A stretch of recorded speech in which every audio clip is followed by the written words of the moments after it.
hot spring. From the Victory Studios in downtown Little Rock, this is Capitol View with your host, Jesse Tenor. Good Sunday morning to you and welcome into Capitol View. I'm Jesse Tenor. More than 19 months have passed since Arkansans legalized medical marijuana. We'll take a look at what the Arkansas Supreme Court ruling means for cannabis here in the natural state. We begin with the biggest story of the week, the crisis at the border and Arkansas's potential role in what comes next. After facing mounting pressure from both parties and much of the American public, really, President Trump signed an executive order Wednesday aiming to stop separating immigrant families at the U.S.-Mexico border. But the U.S. government is still holding thousands of kids, and there's no word when or if they may be reunited with their parents. Congress has been working on legislation aimed at reforming U.S. immigration laws, but it appears those efforts will fall short. On Thursday, the House voted down the first of two bills that had been under consideration. It was backed only by conservatives, taking a hardline stance on DACA and border security, as well as calling for cuts to legal immigration.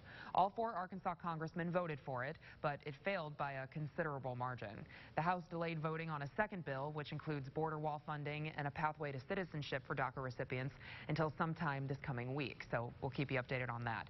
In the meantime, we're waiting to see if the government will house some of them right here in Arkansas. This week, federal officials took a look at a pair of possible detainment sites in the state. The first, Little Rock Air Force Base in Jacksonville. Officials with the Department of Health and Human Services and the Department of Defense toured the site Thursday. It'll be up to the Department of Health and Human Services to determine if the base is used to house unaccompanied immigrant children, and we are expected to hear that decision rather soon. Little Rock Air Force Base isn't the only location in Arkansas being considered. Federal officials also took a close look at a vacant USDA facility in Kelso that's in Deshay County. Capitol View's Mitch McCoy was in Kelso talking to the state representative of that area who has some major concerns about the plan.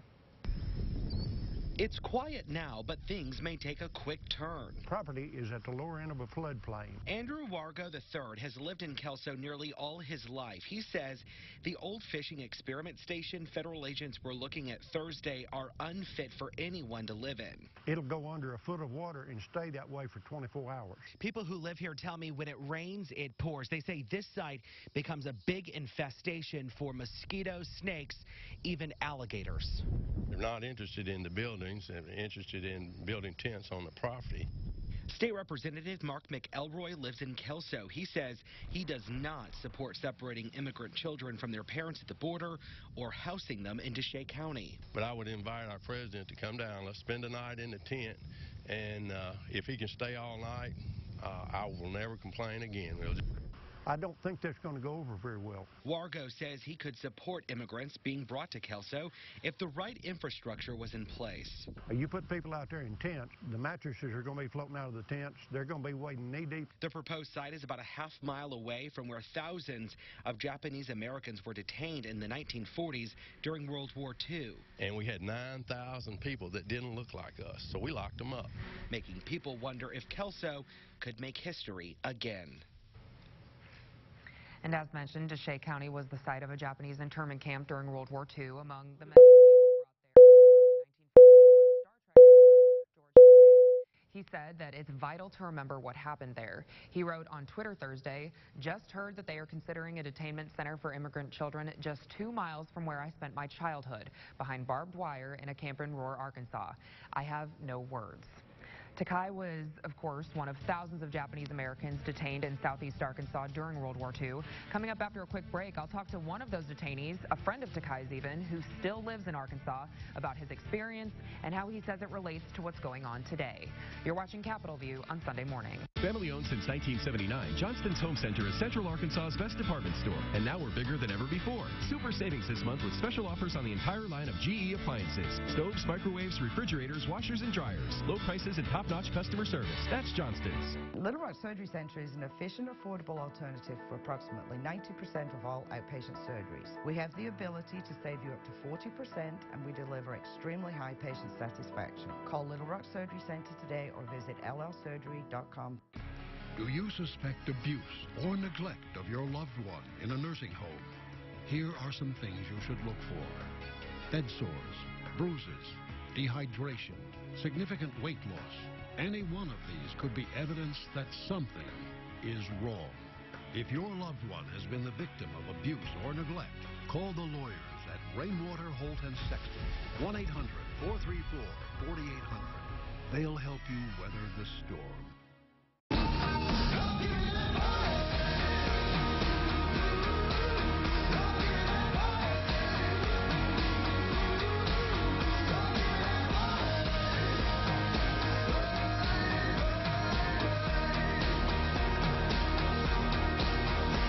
The XT5 reviews are in. Come in now and see the beauty of the XT5 for yourself. Get this low-mileage lease on this 2018 Cadillac XT5 for only $349 per month. Hi folks, Mark Sherwood, Sherwood Tractor. Tired of being left hanging by your old worn-out equipment? Come into Sherwood Tractor and get the best deals on Mahindra tractors, the #1 selling tractor in the world. At Sherwood Tractor, we will get you the right tractor and implements at the best price to get your work done. Come in today and save.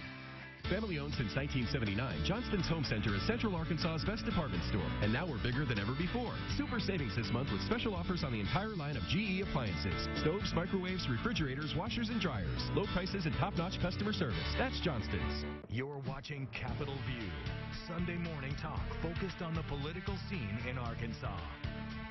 Welcome back to Capitol View. As the country grapples with the immigrant family separation story, some are drawing historic parallels to what happened in this country more than 70 years ago. Joining me in studio this morning is a man who lived through Japanese internment right here in the natural state, Richard Yada. Richard, thank you so much for joining us. Well, thank you for letting me be here with you. Of course, we really appreciate it. So when you start to tell your life story, it starts at the internment camp, right? Pretty much, yes, ma'am. So you were born there? I was born there, and my parents were shipped there from California during World War II. And how long were you there for? About 3 years. Is there, I know that sometimes, you know, when you look back on your life and you can be 3 years old and still kind of remember things, is there anything you remember from that time, or is it mostly just from your parents? Well, I remember some, mainly the children didn't have anything to do, so all they did was play, no chores, and had to walk a long way to the restroom in the middle of the night, and I had to wait in line for every meal. So, and just, you know, when you're 2, 3 years old, you think everybody's growing up that way. So didn't know anything but different. Did your parents kind of give you more details throughout your life what they had to do during that time? They didn't talk about that much. You know, my mother just, you know, since I was a newborn, I guess that was a full-time job. But my father worked as a chef and a lumberjack and whatever that was available. I think they earned like maximum of $17 a month. So he kept that to buy us candy and whatever. What did your parents do before then? They were farmers out right outside of Stockton, California. And when the war broke out and they were told to leave, you know, they only had a couple of weeks to get rid of everything. So if people think about having all their possessions, especially a farm, you got the tractors and all the equipment and the people you're working with and the crops that are growing, so, hey, you got to leave in 2 weeks. It was pretty traumatic, I'm sure. And then after those 3 years that your family was there, what was next? What did you do? Well, there was about, when the camps were closed, there were about 6 or 7 families, maybe a little more. One group, maybe 3 or 4 families, went to a farming community close to where the airport's located now. And about 5 or 6 families started farming in Scott as sharecrop farmers. And then what did you do with yourself? You were saying that you've been in Arkansas ever since. Well, when I was growing up, I was working on a farm, which, you know, the hardest part was picking okra from daylight to dark. But I could see that. That teaches you some responsibility pretty quickly, I guess, as a kid. Yeah, but other than that, just went to school and went on to the field after the school was out. I really look forward to school starting in the summertime after the summer's over. I'm sure. And then you actually went on to serve our country? I did. You know, the ironic thing, during World War II, you know, my mother was born in California and my father was born in Hawaii. So they were farming in California. My mother was, her parents were migrant farmers. So they sent all their kids back to Japan to go to school. And before the war started, my mother's parents moved back to Hawaii, Hiroshima, as a matter of fact. And all the kids came back to the U.S. to run their life. And going back to the military, when the atomic bomb was dropped on Hiroshima, my grandparents were living there. And my grandmother said that the draft of the bomb just blew up her skirt. Wow. And that's the only after effect she had. But I had 2 cousins that were killed by the atomic bomb blast. So 20 years later, I didn't know all this back then. 20 years later, after I got out of college, we had the draft, and Vietnam War was just starting. So I went into the Air Force wearing the same uniforms that put my parents in prison, and the same uniform with the people who bombed my grandmother and killed 2 of my cousins. So I was assigned to fly B-52s and flew 59 missions during the Vietnam War. Happy to say I survived, but I was doing the same thing that people did to my grandparents. That uniform, there's a lot of pride associated with it, but what were you feeling at that time? Oh, yeah. That was a patriotic thing to do. So you did feel pride? Oh, yeah, yeah. And, if I had to do it again, I would probably do it again. Things happen in life, and I lived in the U.S. My parents were citizens, but they were put in jail without charge, without trial, without any due process. But, just got to get over it and move on. I don't know if a lot of people could say that. You're a better person than I. Well, the people in Arkansas have been so good. Some of the best friends I got. And people have been reaching out to you recently because the federal government is considering a site very close to the internment camp, less than 2 miles, to house some of these. Actually, it abuts the old Rohwer relocation camp.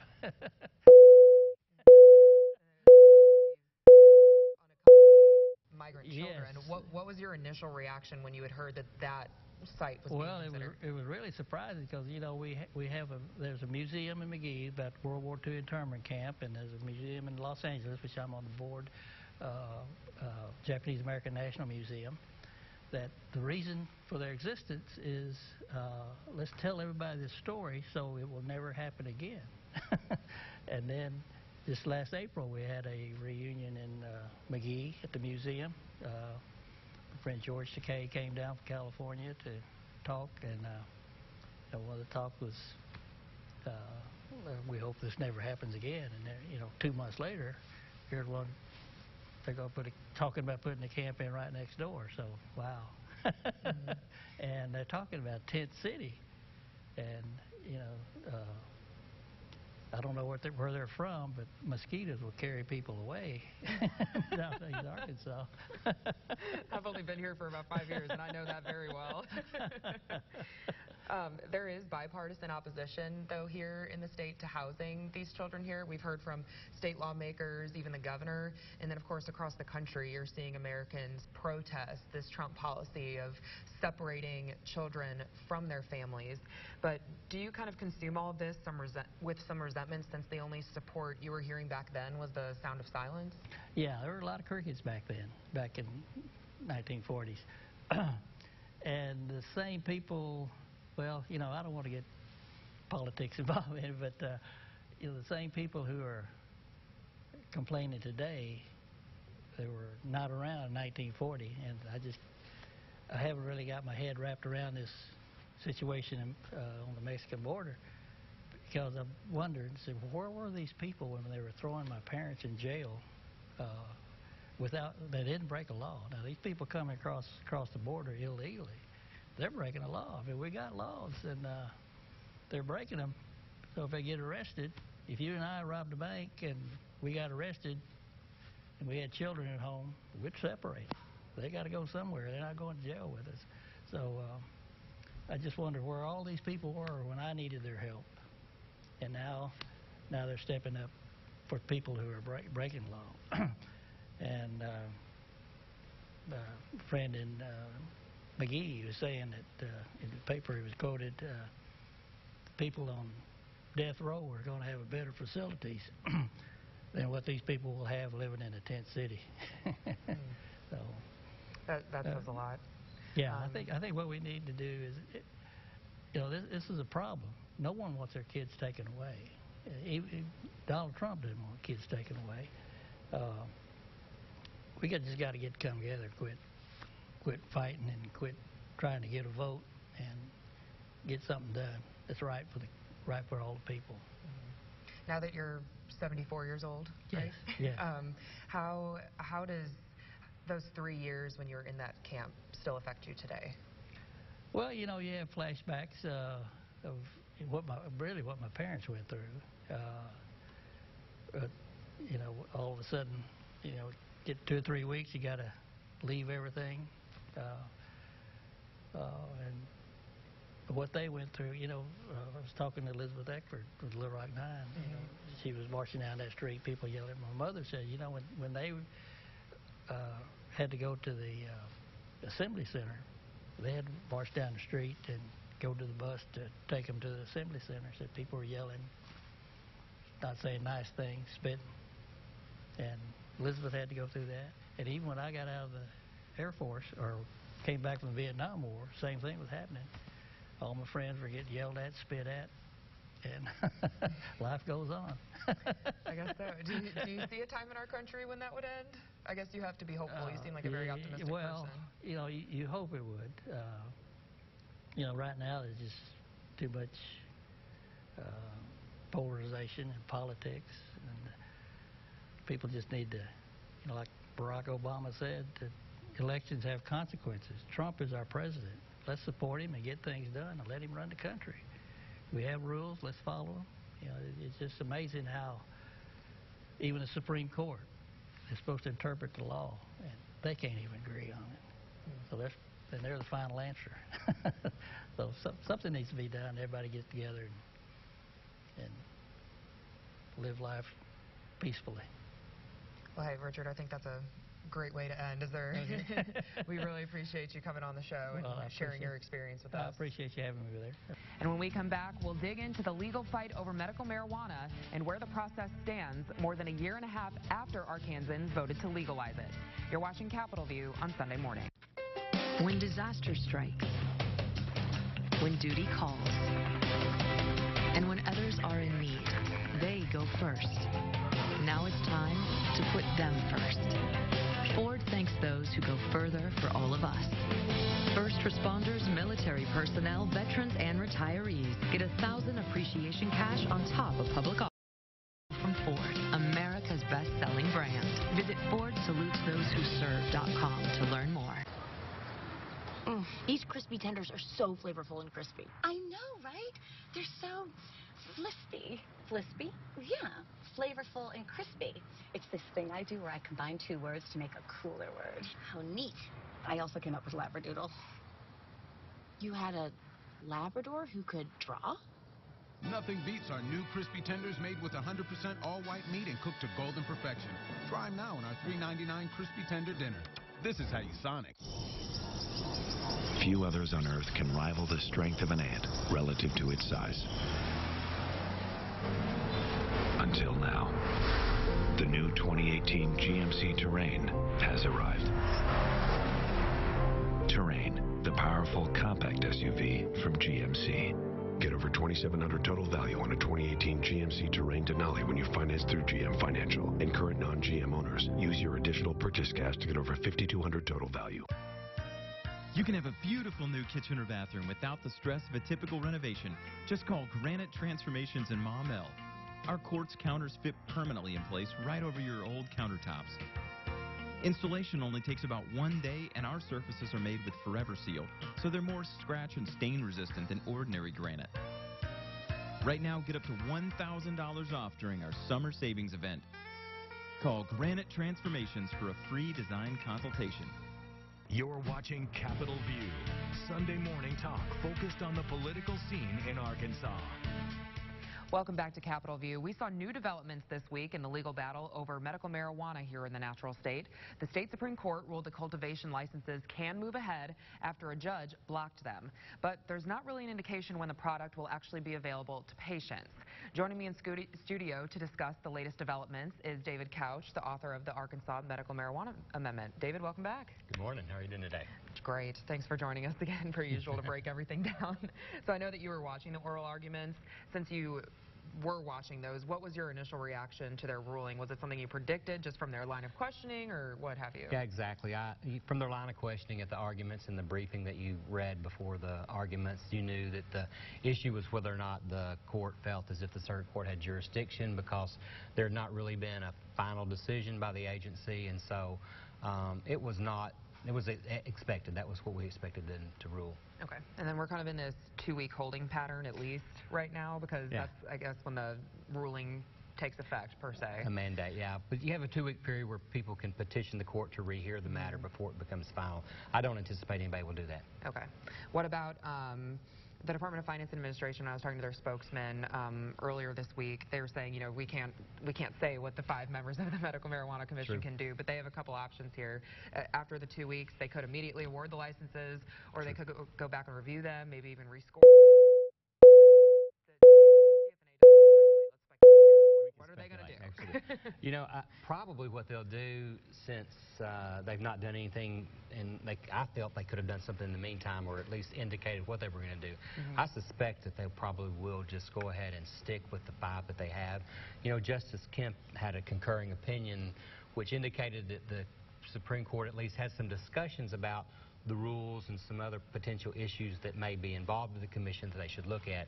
I don't know if they'll do that or not, but I suspect that probably what they'll do is just go ahead and award those same 5 people the licenses, issue the denial letters, and then we'll be right back in court again.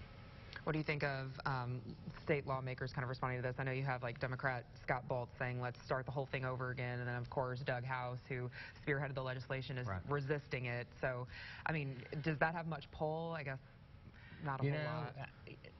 It should.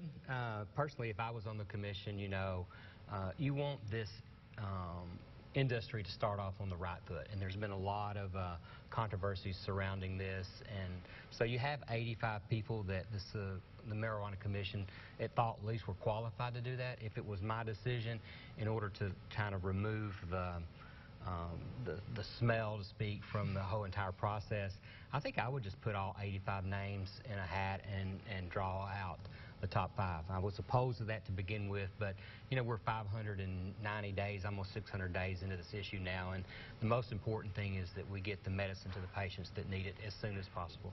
We'll get to some of the smell aspects in a second. But as far as the unsuccessful candidates, I know I was talking to you earlier this week. They kind of have a couple options here, like you were saying. You don't expect them to kind of do any complaining as of yet within this 2-week period, but I mean, they could still appeal to circuit court. They could still do those, letters of protest with the commission? Sure, that's exactly what the Supreme Court said needed to be done and wasn't done in the past. So once the commission issues the licenses and issues the denials, then the people will have a chance to protest with the commission. They can either decide it or not, and then after 30 days they can appeal to circuit court. So what do you expect? More court battles, or more of handling it within the commission? Well, if the commission sticks to their guns and continues to go with the same track, then I expect that the litigation will continue as well, and it'll be months away before we have another decision. Let's talk about some of the controversies then. I asked the Department of Finance and Administration to kind of, as all of this is going on, we have bribery allegations, the conflicts of interest, complaints, you know, things of that nature. DFNA is kind of separating them into 2 separate issues. They're saying, well, we have these allegations and some investigations into them on one side, and then on this other side we have the licensing process. Do you think they should be considered as one whole entity, or is that okay to say we're right here? No, I think you have to consider them together. You can't consider them separate, because eventually somebody is going to file a protest and says this licensee should not get this because of bribery, or this licensee should not get it because of some sort of type of impropriety. Or, you know, some of the issues that were raised in circuit court was that the actual facility was too close to a school, and that the commission didn't do any kind of independent verification. So I think all those issues will be brought to the commission's attention, and they should address them. But they're kind of having to investigate themselves, right? Sure. But even if they don't investigate themselves, there's such an interest in this that the people who get denied is going to investigate it for them. That's a good point. It's an adversarial process. Sure. What about the dispensaries? I know that they could start the scoring process or continue it, since I know that they got a little bit of a jump on it before Griffin's ruling came down. But what do you think? I mean, the way that we saw the Supreme Court rule this way, I mean, don't you think once the 32 dispensaries are awarded that we could be right back in the same boat? Or It is. If they continue the same path, I think we'll be back in the same boat. You know, dispensaries are a little bit different than cultivation. More of a retail outlet. They can grow 50 mature marijuana plants at a time, which could produce probably enough medicine to meet the needs of the patients that are currently registered, maybe a little bit more. So, you know, they've not done anything on that. So what they really should do, again, I'm just going to that one, is just find out if they're qualified, not qualified, put them in a hat, because it's not as complicated or expensive process, and draw them out. Draw the 32 people out, and let's get going. And then at least, like you said, the patients who are certified could at least get some from the dispensaries. Absolutely, even if the cultivation facilities are still tied up. That's true. Okay. So let's end on another speculation then. Here's the million-dollar question that everybody's always asked whenever this comes up. 5,400 certified patients right now. When do you think, based on this Supreme Court ruling, that we're going to see medical marijuana? Well, you know, again, it's going to be up to the commission. If they choose the same path, then it's going to be, you know, 6 to 9 months, maybe even another year. But if they change it and address it in some other way that removes a lot of the potential controversy, then, you know, they could do it in 6 months. You might have actually product, because the dispensaries could be open, give them time to grow. Cultivation facilities are actually going to be a lot longer to get up and running and grow. But so 6 months, Christmas now, maybe. Okay. Christmas present? It is. All right, for you. Well, yeah, I guess we'll have to kind of wait and see for 2 weeks, and then some of these, you know, questions could be answered. So, but thank you for coming on. My pleasure. As always. And then stay with us. We're back to wrap it all up after this. You're watching Capitol View on Sunday morning. No mess is too much for the boys in blue. Uh-oh, I'm in a mess. Even if you have a messy Maya, we can make everything look good as new. When Messy Maya strikes at your house, you know who to call. The boys in blue. Injured in a car wreck? Call Morrisburg. Call 376-9000. 376-9000. We'll work hard to get you the money you deserve. It's easy. Just call 376-9000. Just call 376-9000. What are you waiting for? Call now. Injured in a car wreck in the Little Rock area? You know what to do. Call me now, 376-9000, or go to morrispart.com. One call, that's all. No mess is too much for the boys in blue. Uh-oh, I'm in a mess. Even if you have a messy Maya, we can make everything look good as new. When Messy Maya strikes at your house, you know who to call. The boys in blue. You're watching Capitol View, Sunday morning talk focused on the political scene in Arkansas. And that does it for today's show. We, of course, want to know your thoughts on all of the issues we discussed during Capitol View, among the many others affecting our state. So just make sure you keep using that hashtag MyCapitolView on Twitter and Facebook, both during and after the show, so we can continue the conversation together. We're back with an all-new Capitol View next week. Enjoy the rest of your weekend.